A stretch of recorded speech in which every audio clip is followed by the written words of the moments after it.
Hi friends, welcome to Chandana Reddy YouTube channel. ನಾನ್ morning ಎದ್ದು face wash ಮಾಡ್ಕೊಂಡು ರೆಡಿ ಆಗಿದ್ದೀನಿ ಏನಾದ್ರು ಕುಕ್ ಮಾಡೋಣ ಅಂತ. ಓಕೆ, ಏನ್ ಕುಕ್ ಮಾಡ್ತೀನಿ ನೋಡೋಣ ಬನ್ನಿ. ಆ ರೆಸಿಪಿನ ನಿಮ್ ಜೊತೆ ಶೇರ್ ಮಾಡ್ಕೋತೀನಿ. 4 kg ಬೆಂಡೆಕಾಯಿ ತಗೊಂಡು ಕ್ಲೀನ್ ಆಗಿ ವಾಶ್ ಮಾಡಿ ಒರೆಸ್ಬಿಟ್ಟು ಕಟ್ ಮಾಡಿ ಇಟ್ಕೊಂಡಿದೀನಿ. ಇದನ್ನ ಬಾಣ್ಲಿಗೆ ಹಾಕ್ಬಿಟ್ಟು ಫ್ರೈ ಮಾಡ್ಕೊಳ್ಳೋಣ. ಮನೇಲಿ ಇರುತ್ತೆ, ಏನ್ ಇಂಗ್ರೀಡಿಯೆಂಟ್ಸ್ ಇರುತ್ತೆ ಅದನ್ನೇ ಯೂಸ್ ಮಾಡ್ಕೊಂಡು ಮಾಡ್ತಾ ಇರೋದು.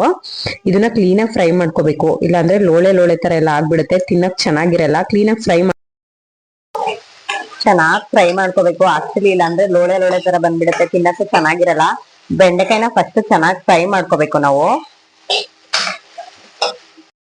ಈಗ ಚೆನ್ನಾಗಿ ಫ್ರೈ ಆಗಿದೆ.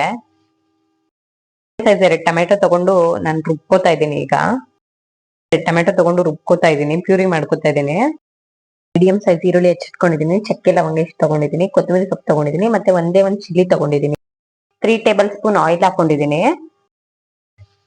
ಆನಿಯನ್ನು, ಚಿಲ್ಲಿ ಮತ್ತೆ ಚಕ್ಕೆ ಲವಂಗ ಎಲ್ಲ ಹಾಕೊಂಡು ಚೆನ್ನಾಗಿ ಫ್ರೈ ಮಾಡ್ಕೊಬೇಕು.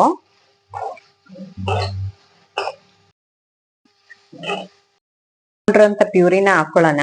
ಇದು ಚೆನ್ನಾಗಿ ನೋಡಿ ಒಂದ್ ಕಲರ್ ಬರೋವರೆಗೂ ಚೆನ್ನಾಗಿ ಫ್ರೈ ಆಗಿದೆ. ಮೀಡಿಯಂ ಫ್ಲೇಮ್ ಅಲ್ಲಿ ಇಟ್ಕೊಂಡು ಫ್ರೈ ಮಾಡ್ಕೊಂಡಿದ್ದೀನಿ ನಾನು.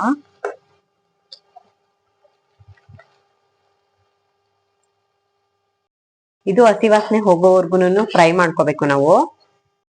1 ಸ್ಪೂನು ನಾನು ಧನಿಯಾ ಪೌಡರ್ ಹಾಕೊಂಡಿದ್ದೀನಿ. ಚೆನ್ನಾಗಿ ಫ್ರೈ ಮಾಡ್ಕೊಳ್ಳೋಣ. ಇದನ್ನು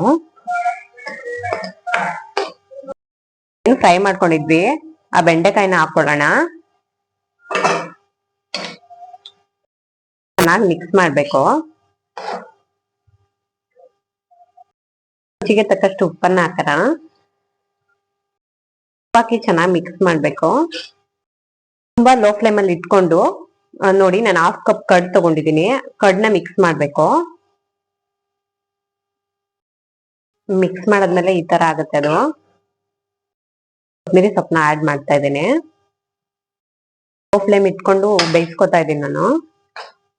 ಫೈನಲಿ ಬೆಂಡಿ ಮಸಾಲ ರೆಡಿ ಆಯ್ತು. ನೀವ್ ಇದನ್ನ ರೊಟ್ಟಿ ಜೊತೆ, ಚಪಾತಿ ಜೊತೆ, ರೈಸ್ ಜೊತೆ ಎಲ್ಲಾದ್ರ ಜೊತೆನೂ ತಿನ್ಬೋದು. ನೀವು ಟ್ರೈ ಮಾಡಿ ಹೇಗಿದೆ ಅಂತ ಕಮೆಂಟ್ ಮಾಡಿ, ಲೈಕ್ ಮಾಡಿ, ಶೇರ್ ಮಾಡಿ, ಸಬ್ಸ್ಕ್ರೈಬ್ ಮಾಡಿ. Thank you.